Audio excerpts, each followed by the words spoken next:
नमस्कार दोस्तों, इस वीडियो में हम बात करने वाले हैं ऑर्थोपेंटोमोग्राम एक्सरे यानी कि ओपीजी एक्सरे के बारे में। दोस्तों ये क्या होता है? तो ऑर्थोपेंटोमोग्राम यानी कि ओपीजी एक्सरे को पैनोरामिक डेंटल एक्सरे के नाम से भी जाना जाता है। एक ओपीजी एक्सरे दांतों, जबड़े की हड्डियां और आसपास के हिस्सों की तस्वीर सिर्फ एक ही फिल्म में उतारने के लिए उपयोग किया जाता है और यह दंत समस्याओं के निदान में मदद करता है और प्रत्यारोपण व ऑर्थोडोंटिक्स जैसी प्रक्रियाओं की योजना बनाने में सहायक होता है। एक्सरे ओपीजी एक द्विआयामी यानी कि 2 डायमेंशनल दंत एक्सरे और गैर आक्रामक टेस्ट होता है और यह शरीर के आंतरिक ऊतकों की छवियों को लेने के लिए विकिरण की एक छोटी मात्रा का उपयोग करता है। एक्सरे तकनीक सबसे अधिक इस्तेमाल में आने वाले और सबसे पुरानी चिकित्सा इमेजिंग तकनीक में से एक है।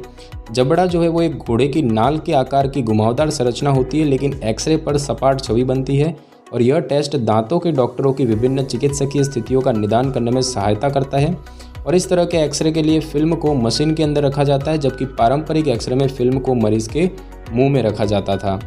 दोस्तों ओपीजी एक्सरे कौन नहीं करवा सकता? तो ओपीजी एक्सरे का दुष्प्रभाव नहीं होता और कोई भी इसे करवा सकता है। हालांकि यदि आप गर्भवती हैं तो अपने डॉक्टर को पहले इस बारे में बता दें। दोस्तों ओपीजी एक्सरे क्यों किया जाता है? तो कुछ ऐसी समस्या है जिनके निदान में मदद के लिए ये टेस्ट किया जा सकता है, जैसे कि दांतों की स्थिति और हड्डी की अन्य असामान्यताओं को देखने के लिए, जबड़े का ट्यूमर और मुंह का कैंसर, अकलदाढ़ सहित अन्य प्रभावित दांत, साइनोसाइटिस, एडवांस पेरियोडोंटल रोग, जबड़े की हड्डी में सिस्ट बनना, जबड़े के विकार, मसूड़े की बीमारी या दांत न होने की वजह से जबड़े की हड्डी में क्षरण, दांतों की सड़न विशेष रूप से भरे हुए दांत के नीचे या 2 दांतों के बीच, दांत में इन्फेक्शन जिसमें कि मसूड़े की रेखा के नीचे या दांत के नीचे फोड़े शामिल हैं, हाइपरडोंशिया और हाइपोडोंशिया यानी कि आनुवंशिक रूप से बहुत अधिक या बहुत कम दांत होने की स्थिति, जबड़ा अपनी जगह पर न होना या फिर जबड़े में फ्रैक्चर जैसी स्थिति में ये करवाया जाता है।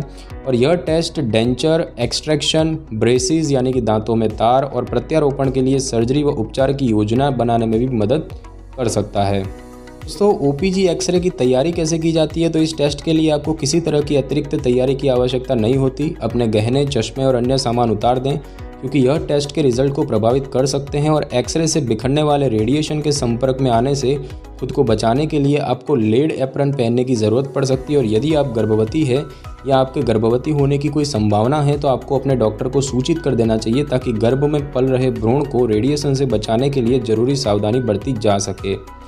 दोस्तों ये प्रक्रिया कैसे की जाती है? तो आपको उपकरण के केंद्र में रखा जाएगा। तकनीशियन उपकरण में आपकी स्थिति को ठीक करेंगे और आपके सिर को सुरक्षित करेंगे। रोगी व्हील चेयर में है या खड़ा रह सकता है, उनके अनुसार उपकरण को बैठने या खड़े होने की स्थिति में एडजस्ट किया जा सकता है। दांतों को एक पंक्ति में रखने के लिए आपके मुंह में एक बाइट ब्लॉकर डाला जाएगा और सिर और दांतों के उचित स्थान पर होने से एक स्पष्ट और सटीक छवि प्राप्त करने में मदद मिलती है।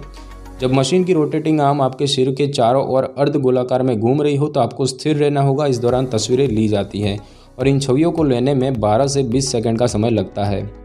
दोस्तों आपको इसमें कैसा महसूस होता है? तो ओपीजी एक्सरे पीड़ा रहित होता है, आसान होता है और तेज़ी से रिजल्ट देता है। यदि आपको सेंसिटिव गैग रिफ्लेक्स की समस्या है तो मुंह में फिल्म रखकर एक्सरे किया जा सकता है।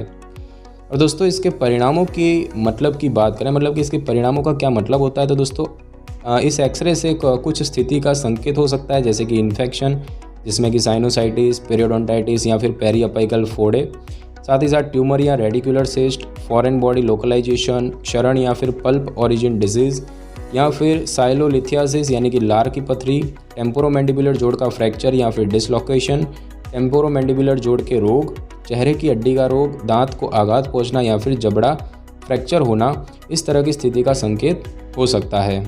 तो इस एक्सरे के लाभों की बात की जाए तो इस एक्सरे का आमतौर पर डायग्नोस्टिक रेंज के भीतर कोई साइड इफेक्ट नहीं होता। आमतौर पर इसी रेंज में इसका इस्तेमाल किया जाता है। एक्सरे के बाद मरीज के शरीर से रेडिएशन पूरी तरह से बाहर हो जाता है और ओपीजी एक्सरे में फिल्म को मुंह के अंदर रखने की आवश्यकता नहीं होती, इसीलिए छोटे बच्चों में भी आसानी से किया जा सकता है। अगर हम इसके जोखिमों की बात करें तो यदि आप गर्भवती हैं या गर्भवती होने की संभावना है तो अपने डॉक्टर को इस बारे में पहले ही बता दें, क्योंकि रेडिएशन के संपर्क में आने पर भ्रूण में जन्म दोष विकसित हो सकते हैं। दोस्तों इस एक्सरे के बाद क्या होता है? तो इसके बाद आप तुरंत घर जा सकते हैं और अपनी दैनिक गतिविधियों को जारी रख सकते हैं। और इसके साथ अन्य कौन से टेस्ट किए जा सकते हैं? तो इसके साथ पेरीअपाइकल रेडियोग्राफ या फिर सिटी स्कैन जैसे अन्य टेस्ट भी किए जा सकते हैं। दोस्तों ध्यान रहे कि टेस्ट के परिणाम रोगी की नैदानिक स्थितियों से सहसंबद्ध यानी कि जुड़े होने चाहिए। और यहाँ पर दी गई जानकारी शैक्षिक दृष्टिकोण से दी गई है और यह किसी भी डॉक्टर द्वारा सुझाए गए मेडिकल सलाह का विकल्प नहीं है। तो दोस्तों इस वीडियो में बस इतना ही। अगर आपको मेरी ये वीडियो अच्छी लगी हो तो वीडियो को लाइक और शेयर करें और कमेंट करना बिल्कुल भी ना भूलें। और अगर आप हमारे चैनल पर नए हैं तो चैनल को सब्सक्राइब करके बेल आइकन के बटन को क्लिक कर लें ताकि मेरी नई वीडियो की नोटिफिकेशन सबसे पहले आपको मिल सके। Thanks for your time.